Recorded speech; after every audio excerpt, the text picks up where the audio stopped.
Fala pessoal, tudo bem com vocês? Hoje nós vamos estudar mais um gigante dos fundos imobiliários, que é o KNRI11. Já é um fundo consagrado no mercado, então vamos dar uma estudada geral nele para ver se vale a pena a gente investir nele, beleza? Então vamos lá! Então é isso aí, KNRI11, um gigante dos fundos imobiliários. E qual o valor que você tem que desembolsar hoje em dia para comprar uma cota dele? R$ 135,45. E o seu preço sobre valor patrimonial está em 0,86, então ele está sendo negociado abaixo do seu valor patrimonial, está com desconto de 14%. Tem 232 mil cotistas, então é muita quantidade de gente mesmo dentro desse fundo imobiliário, uma base gigantesca de cotistas, e o seu dividend yield hoje está em 6,20%. Então é um bom dividendo, não é dos melhores. A gente está vendo fundos imobiliários de papéis pagando na casa dos 19%, 20%, mas são estratégias diferentes, são tipos de investimentos diferentes que esses fundos imobiliários fazem. E a sua valorização nos últimos 12 meses foi de menos 14,45%. Então ele desvalorizou 14% nos últimos 12 meses. Ele é um fundo imobiliário do segmento misto, tem um tipo de gestão ativa e o público-alvo são os investidores em geral. Tem uma ótima liquidez média diária de 3,4 milhões sendo negociados todos os dias. E qual é o objetivo dele? Gerar renda de aluguel mensal através da alocação de um portfólio diversificado de prédios corporativos e galpões logísticos. O patrimônio líquido dele hoje é de 3,8 bilhões, então é gigantesco dentro da nossa realidade de fundos imobiliários brasileiros.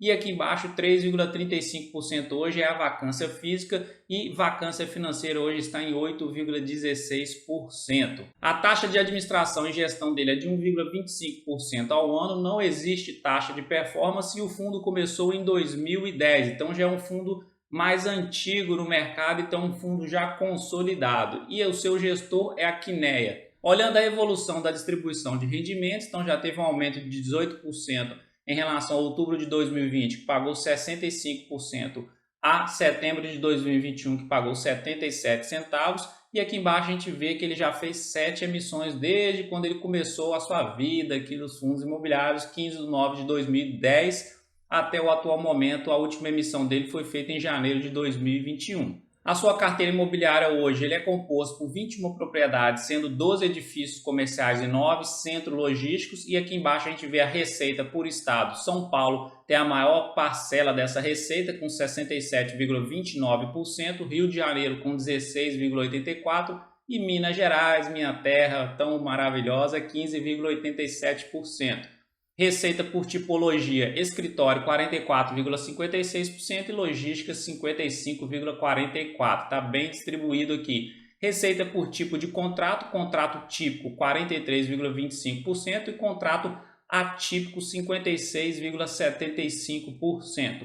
Já a receita por índice de reajuste, então o reajuste 43,53% é feito pelo IGPM e 56,47% do reajuste do aluguel é feito pelo IPCA. Um dado muito interessante para a gente olhar aqui agora é o prazo médio dos contratos firmados pelo fundo, que é de 10 anos com datas de vencimentos revisionais, que a gente olha aqui do lado. O cronograma de vencimento dos contratos, então 81% dos contratos estão com vencimento acima de 2025, são contratos mais de longo prazo, e isso é muito bom porque gera previsibilidade de receita para o fundo imobiliário. Olhando a evolução da vacância física e vacância financeira dele, então a vacância física seria essa linha azul e a vacância financeira essa linha preta aqui. Então hoje em dia a gente percebe que a vacância física dele diminuiu bastante desde outubro do ano passado e a sua vacância financeira também teve uma certa diminuição aqui desde outubro do ano passado, e isso é interessante. Olhando a distribuição dos contratos por localização geográfica dele, a gente acabou de ver que ele tem uma boa diversificação em quantidade de ativos, então ele possui 21 imóveis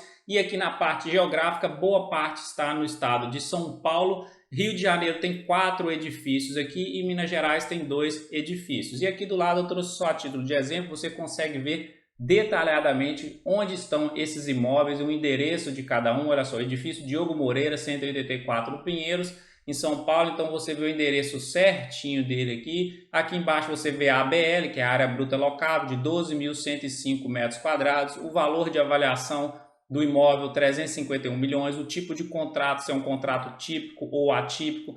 A vacância financeira dele está 0%, locatários Band, acho que é isso mesmo, Bang ou Band. Participação do KNRI nesse imóvel é de 100%. E a mesma coisa aqui do lado, você olha para outros fundos imobiliários e isso está completinho no relatório. Entrando na sua parte gráfica, olhando aqui a valorização dele no longo prazo, desde quando ele começou a ser negociado na bolsa, em comparação com o IFIX, que é o índice que mede o desempenho dos fundos imobiliários, a gente vê que ele ganha muito do IFIX. E essa valorização, se você for olhar em outros gráficos, você vai ver que ela está bem diferente, mas ela aqui leva em consideração a valorização com reinvestimento dos dividendos, ok? Então aqui os dividendos estão reinvestidos. Se você olhar lá no gráfico normal dele, ele vai ter uma valorização bem mais horizontal, assim, não teve muita valorização se for olhar apenas as suas cotas, mas quando você reinveste os dividendos, isso aí te gera um efeito dos juros compostos e é isso aqui que a gente enxerga no gráfico.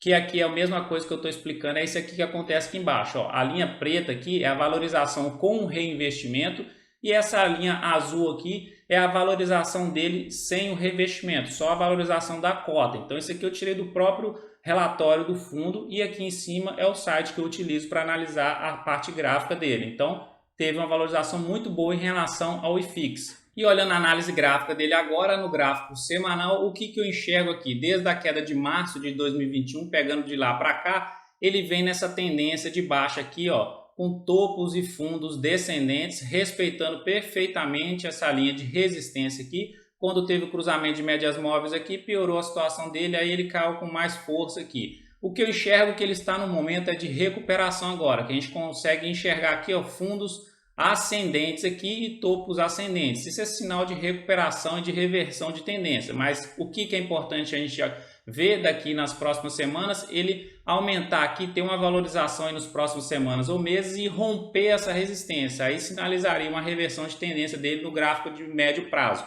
O MACD está sinalizando aqui talvez uma reversão, que já está azul por cima da laranja, e o índice de força relativa também. Pode ver que ele veio lá, ó, descendo, perdendo força aqui compradora, e agora a força compradora está voltando nesse ativo aqui agora e passado dos 50% pode sinalizar a reversão de tendência. Pegando a parte mais de curto prazo dele, o gráfico diário, só para a gente enxergar essa possível reversão de tendência, então estamos enxergando aqui, ó, topos ascendentes e fundos ascendentes. Então é importante ele fazer o que? Um pivô de alta, um topo aqui de novo mais alto que o anterior, corrigir aqui, depois de ter rompido essa resistência, fazer um fundo maior do que esse e aí depois ir embora. E aqui embaixo a gente vê aqui que o MACD dele, ó, azul está por baixo da laranja, no gráfico diário de curto prazo ainda está sinalizando essa tendênciazinha aqui de baixo, que está aqui bem forte aqui, mas é bem provável agora que ele reverta ela, porque está segurando nesse suporte aqui que ele respeitou em pontos anteriores. Índice de força relativa também está bem lá embaixo, força vendedora bem mais forte do que força compradora. Eu acho que ele vai segurar nesse suporte aqui, tá? Isso é a minha opinião, tá bom? Então, para mim, na análise gráfica dele, ele está numa possível reversão de tendência lá do médio prazo, e aí nesse curto prazo ele está sinalizando essa reversão de tendência. É importante ele romper essa resistência de médio prazo dele aqui para ele voltar a ter uma tendência de alta aí do médio e longo prazo para frente, ok? Na parte fundamentalista dele, o que eu tenho para falar é que o preço sobre valor patrimonial dele está descontado, isso aí é muito bom. É um fundo imobiliário robusto, já passou pelo filtro do tempo, está aí desde 2010, 2011. Seu patrimônio é um patrimônio gigante, grande, dentro da nossa realidade brasileira aqui. Então ele tem bons imóveis, a diversificação dele é muito boa, tem diversificação em quantidade de ativos e geograficamente também falando. E para mim vale a pena você investir nele pensando naquela estratégia dele ser um fundo mais conservador, ao meu ver, tá bom? Um fundo que talvez não vai te entregar uma rentabilidade tão grande no longo prazo, assim, no curto prazo, talvez, curto, médio prazo, mas no longo prazo ele vai te trazer aquele retorno que você consegue deitar na cama ali, dormir tranquilo e você utilizar ele em contrapartida com outros fundos mais apimentados na sua carteira que pode te trazer esse retorno aí mais no curto prazo, beleza? Essa é a minha opinião, não é uma recomendação nem de compra nem de venda, mas é o que eu acho. Então é isso aí, pessoal. Se gostou desse vídeo, já dá uma curtida aí que ajuda a fortalecer o canal. Já se inscreva aqui para você acompanhar todos os vídeos. Ative o sino de notificações aí também, beleza? Um grande abraço, fique com Deus, até o próximo vídeo e tchau!